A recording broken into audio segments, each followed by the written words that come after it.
Assalamualaikum warahmatullahi wabarakatuh.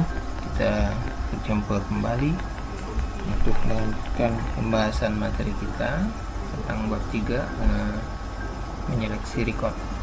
Kalau di pertemuan sebelumnya yang kita bahas adalah bagaimana menampilkan record yang ada di dalam tabel, keseluruhan record.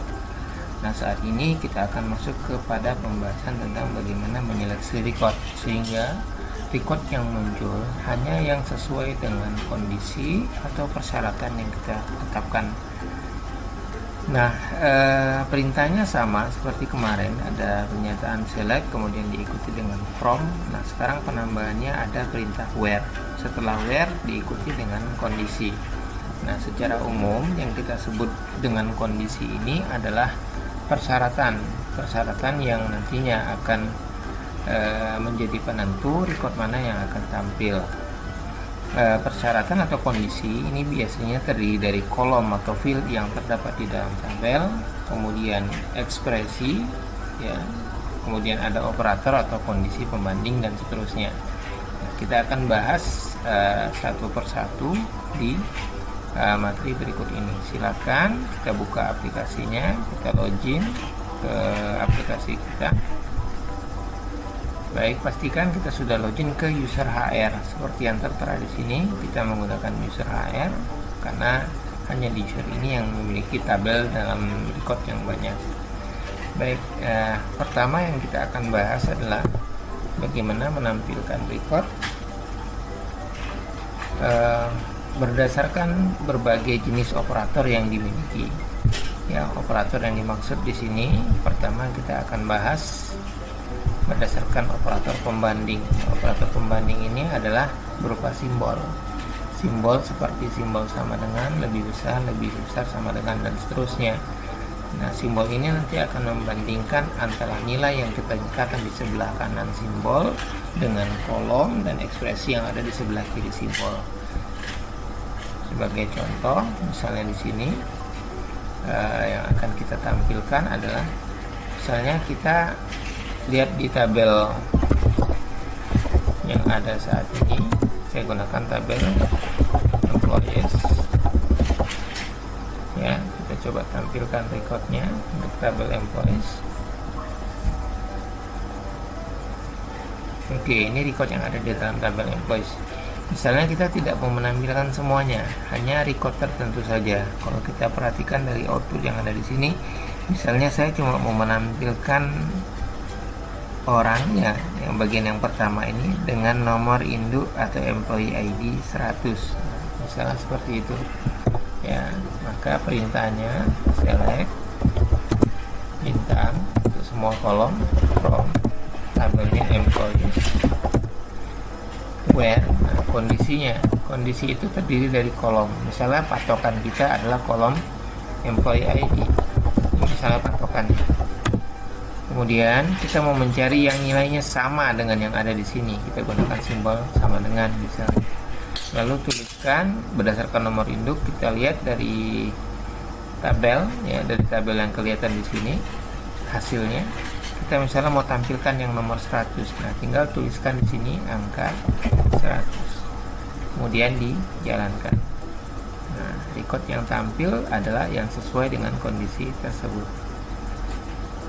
Ya, nah misalnya kita mau lihat lagi record yang lain, misalnya yang employee ID-nya bukan 100 ya, misalnya lebih kecil dari, misalnya yang kita tampilkan lebih kecil dari 110 misalnya ya. Kita buat seperti ini sehingga yang tampil nanti adalah yang employee ID-nya ya, yang kolom pertamanya itu bernilai dari 100 sampai dengan 109, jadi lebih kecil dari 110. Nah, bagaimana kalau misalnya yang kita tampilkan itu bukan angka? Di contoh ini nilainya berupa angka. Nah, kalau yang kita tampilkan bukan berupa angka, maka nilainya dituliskan dengan menggunakan tanda kutip. Misalnya kita gunakan berdasarkan nama ya, last name sama dengan, nah kita lihat di sini nama saya ambil dari kolom last name. Nah, misalnya saya ambil record yang pertama pakai namanya King ya, marking seperti ini. Saya jalankan. Nah, di sini tercantum recordnya tidak ada. Kenapa tidak ada? Karena untuk semua nilai yang kita tuliskan menggunakan tanda kutip satu seperti ini, maka penulisannya harus sama persis. Harus sama persis penulisannya. Jadi di dalam tabel tadi kita perhatikan pada skrip yang sebelumnya, ya kita lihat. Nah, ya, kita perhatikan untuk yang sebelumnya.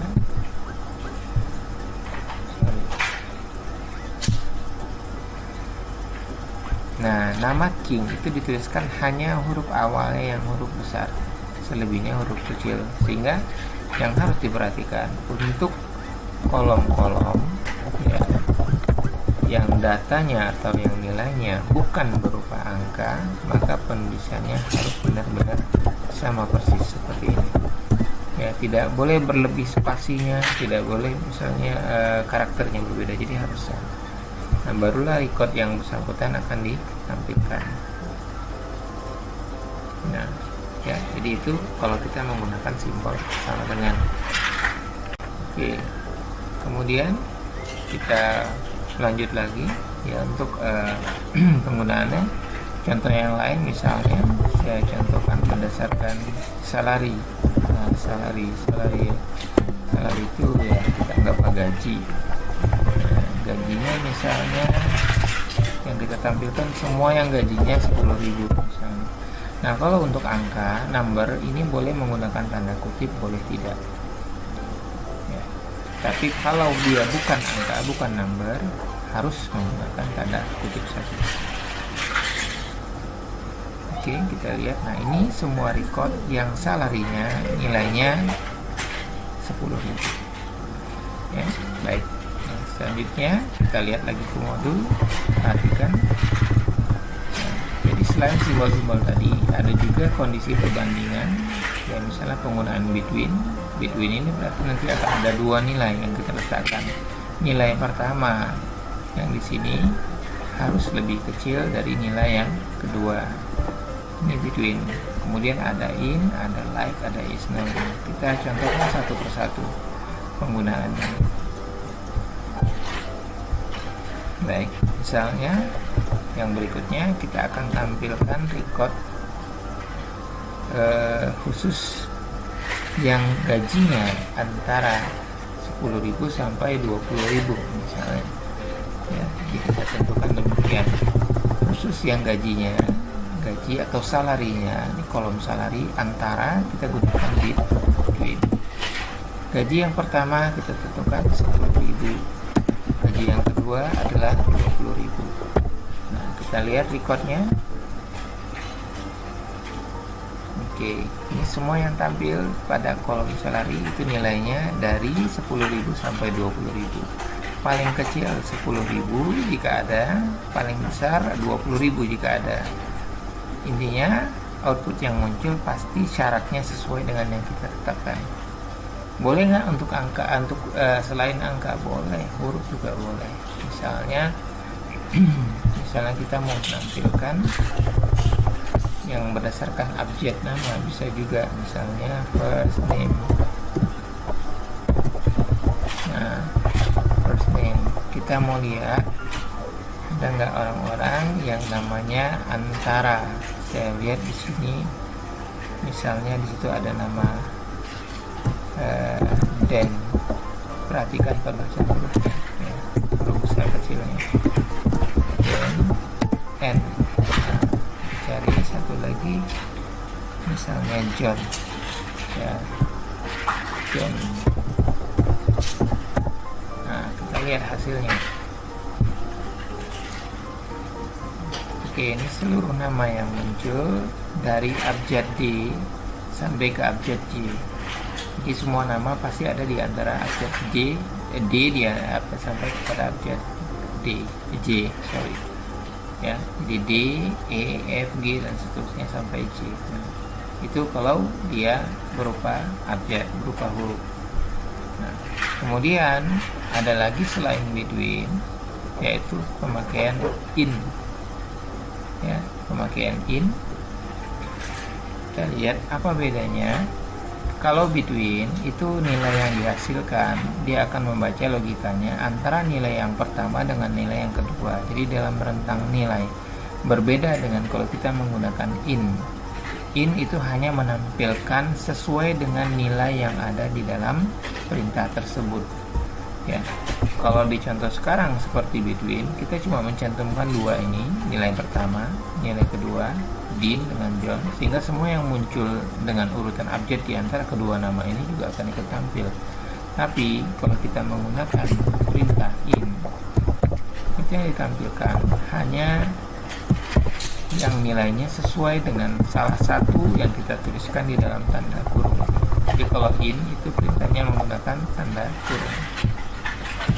Nah, dengan ini, kalau tadi kan keluar semua tuh, ada Diana, ada Ismail, ada Iren, dan ada James. Nah, kalau di sini nanti pada saat kita eksekusi, kita jalankan, yang muncul itu hanya nama Dan dan nama James. Tidak ada nama yang lain. Jadi penggunaan in sama dengan kalau kita menggunakan simbol sama dengan atau tanda sama dengan, cuma bedanya pemakaian ini kita bisa menuliskan lebih dari satu nilai. Kita bisa tuliskan beberapa nilai sekaligus di sini. Ya, misalnya tadi saya masukkan lagi Ismail. Nah, ternyata ada nama Mael di sini. Ya, kemudian kan. Nah, yang tampil John Ismail.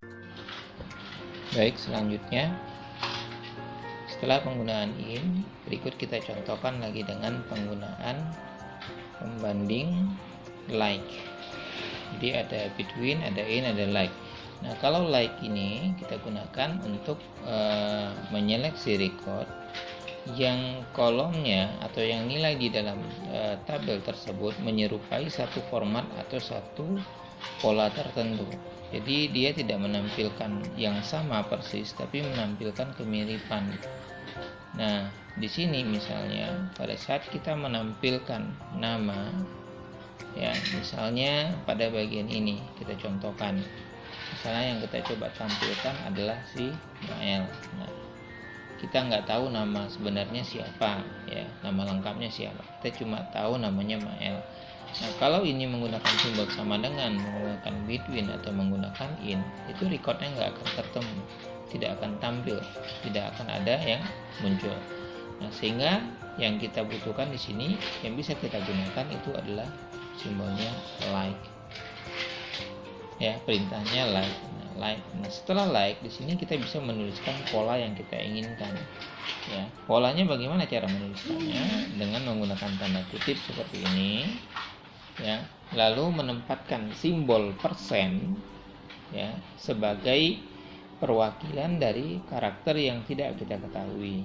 Misalnya kita nggak tahu Mael ini depannya apa, nah kita bisa gantikan dengan simbol persen.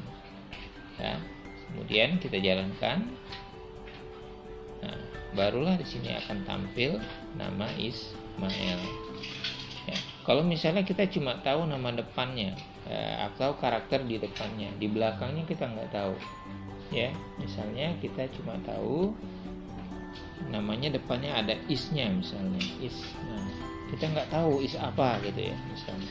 Nah, kita tempatkan simbol persen ini untuk menampilkan record yang dimaksud. Oke, nah di sini tampil nama si Mael tadi. Ya, misalnya lagi kita cuma tahu nama tengahnya, misalnya apa ya? Ya, misalnya kita cuma tahu nama dia Ale. Nah, misalnya seperti ini. Kita nggak tahu lengkapnya siapa, entah di depannya, entah di belakangnya. Kita bisa tambahkan simbol persen seperti ini. Ya, kemudian kita jalankan. Oke, akan tampil. Nah, oke, ternyata nggak ada ya namanya nih. First name-nya Ale itu nggak ada ternyata. Ya. Ya, jadi kita ganti. Nah, misalnya bukan first name, last name. Last name. Nah, misalnya seperti ini. Kita nggak tahu nih namanya siapa, kita cuma tahu bahwa Ale ini adalah nama belakangnya atau last name-nya. Kita coba jalankan. Oke, kelihatan wallet ya. Jadi diambil dari kata yang di tengah. Jadi simbol persen itu bisa kita gunakan, ditempatkan di bagian manapun yang kita mau. Ya, di tengah, di kiri, di kanan, menggunakan 1%, 2%, 3 simbol persen, ya tergantung dengan kebutuhan kita. Baik, ada lagi misalnya kita mau mencari data, menampilkan record yang barangkali kita tahu bahwa recordnya itu tidak lengkap dalam artian nilainya nggak ada, atau istilahnya di sini nilainya 0. Nah, kalau nilainya 0, maka dalam perintahnya kita cuma menuliskan nama kolomnya, kemudian diikuti dengan perintah 0 tadi. Misalnya kita coba cari di sini, di tabel ini, siapa saja orang yang tidak punya departemen. Dimana departemen ini kan kita ketahui bahwa departemen itu sama dengan divisi atau bagian di mana si karyawan tadi ditempatkan. Nah, kita coba di sini where, kolomnya departemen ID. Nah, yang kita cari yang tidak punya atau 0. Nah, di sini perintahnya adalah is 0, yang tidak punya. Ya, kita jalankan. Oke, perhatikan, nah muncul satu orang yang namanya Kimberly Grant. Ya, kita perhatikan ke kanan. Nah, ini kelihatan departemen ID-nya 0 atau tidak ada. Ya, nah, jadi itu tadi 4 Baik, yang berikutnya adalah pemakaian kondisi logika. Kondisi logika di sini adalah pemakaian logika AND, logika OR, atau logika NOT. Jadi pemakaian logika AND ya tentu saja pasti sudah paham bahwa kalau kita menggunakan logika AND itu jika ada dua persyaratan yang kita bandingkan, di mana kedua persyaratan atau kondisi tadi nilainya harus seluruhnya terpenuhi. Kalau kita menggunakan OR, maka tidak harus semuanya, cukup salah satunya terpenuhi, maka pernyataannya akan tampil.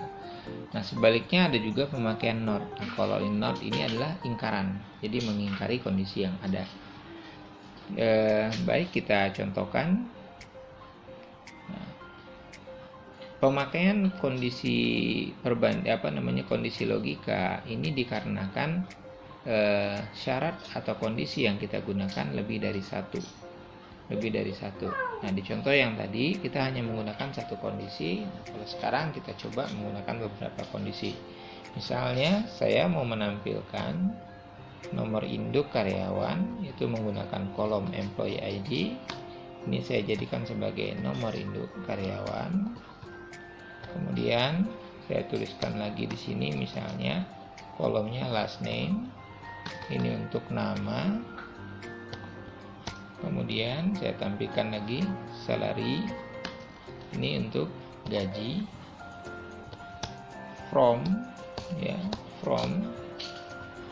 tabelnya employees. Yang ditampilkan saya ambil dua kondisi. Pertama yang akan saya tampilkan adalah yang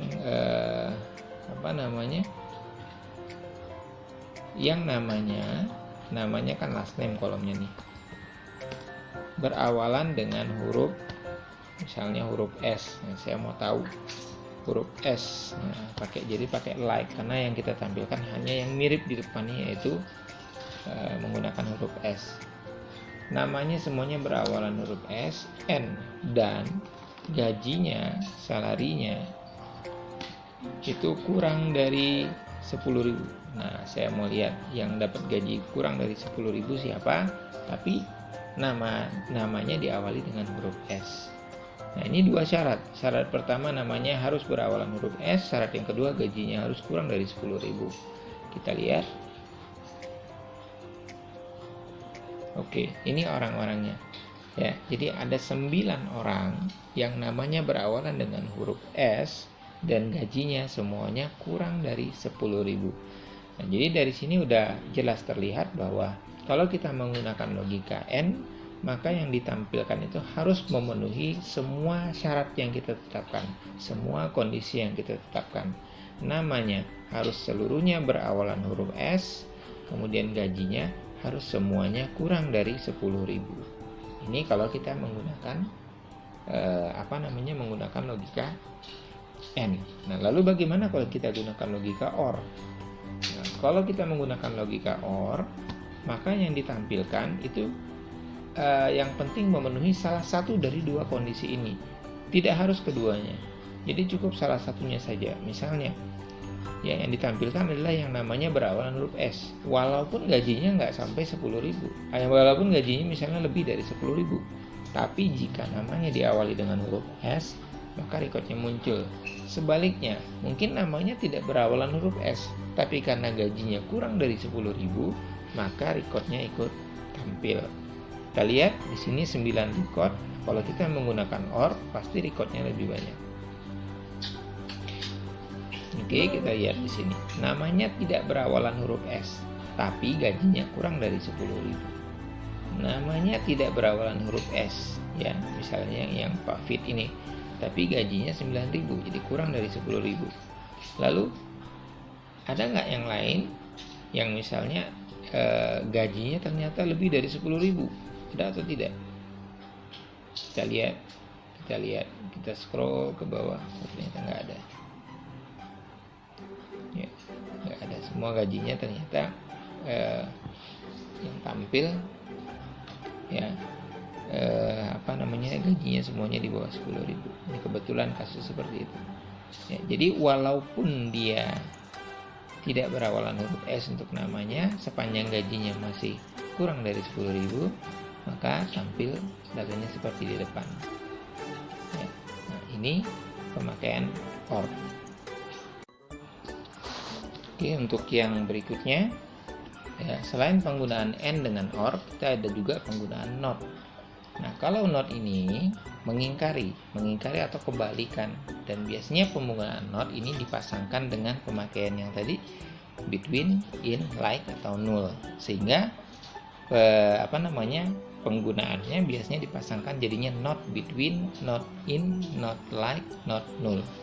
Kita contohkan, misalnya saya tetap gunakan yang ini, ya. Kondisi yang pertama, misalnya saya coba tampilkan khusus yang salarinya misalnya sama dengan 10.000, ya. Misalnya gajinya antara between 5.000 sampai dengan 10.000. Ini kalau kita pakai between, maka record yang tampil itu seluruhnya antara 5.000 sampai 10.000. Perhatikan nilai gajinya itu antara 5.000 sampai 10.000. Tapi kalau di sini kita tambahkan dengan kata not, maka kebalikannya, ya. Yang muncul adalah selain dari 5.000 sampai 10.000, atau dengan kata lain yang salarinya atau gajinya antara 5.000 sampai 10.000 ini yang disembunyikan, tidak tampil. Kita lihat. Oke, kita lihat seluruhnya gajinya pasti di bawah 5.000 dan di atas 10.000. Nah, itu kalau not between. Nah, seperti tadi lagi di contoh tadi, kita coba dengan in, ya, kita pakai in. Misalnya gajinya antara 5.000, ya, gajinya 5.000 dan 10.000. Ya. 5.000 dan 10.000 misalnya, ya. Kita jalankan perintah ini. Ini recordnya. Nah, ternyata yang gaji 5.000 tidak ada, yang gaji 10.000 yang muncul. Nah, ini kalau kita pakai in. Tapi kalau kita gunakan not pada bagian ini, not in, nah justru yang gaji 10.000 ini yang nggak muncul. Yang muncul apa? Selain dari itu. Kita lihat. Oke, yang 10.000 itu nggak ada, yang 5.000 juga nggak ada. Ya, jadi yang muncul adalah selain dari dua nilai yang kita tuliskan di dalam tanda kurung. Ya. Lalu kita contohkan lagi sama kayak tadi. Misalnya saya pakai nama last name like Nah, tadi kalau kita buat seperti ini, ya, yang kita buat seperti ini, berarti ini akan tampil semua nama yang diawali dengan huruf S. Ya, kita lihat. Nah, ini semua nama yang berawalan huruf S. Ya. Nah, kalau kita gunakan not di depannya, maka nama-nama yang berawalan huruf S ini yang tidak tampil. Yang muncul adalah selain dari ini. Ya. Nah, itu. Semua nama tampil, kita lihat, kecuali yang berawalan huruf S. Nah, itu yang nggak muncul, selebihnya muncul semua. Ya. Oke. Lalu ada lagi, tadi kita contohkan, ya, di contoh tadi itu dibuat ada departemen ID, ini nomor departemen, jadi saya buat aja di sini nomor departemen, from, ya, from, tabelnya tabel employees, ya, tabel employees, where department ID is null. Nah, ini kan yang nggak ada. Kita tadi di contoh tadi kita menampilkan siapa yang tidak punya departemen ID, dan muncullah satu nama, yaitu grant, nomor departemennya null nih. Nah, kalau di sini kita tambahkan dengan not null, maka kebalikannya, justru yang nama yang satu ini yang tidak punya departemen, inilah yang disembunyikan, yang lain akan ditampilkan. Oke, nah ini terlihat di depan. Baik, ini materi kita pada pertemuan kali ini. Mudah-mudahan dapat dipahami. Terima kasih. Sampai ketemu di mata kuliah di materi yang berikut.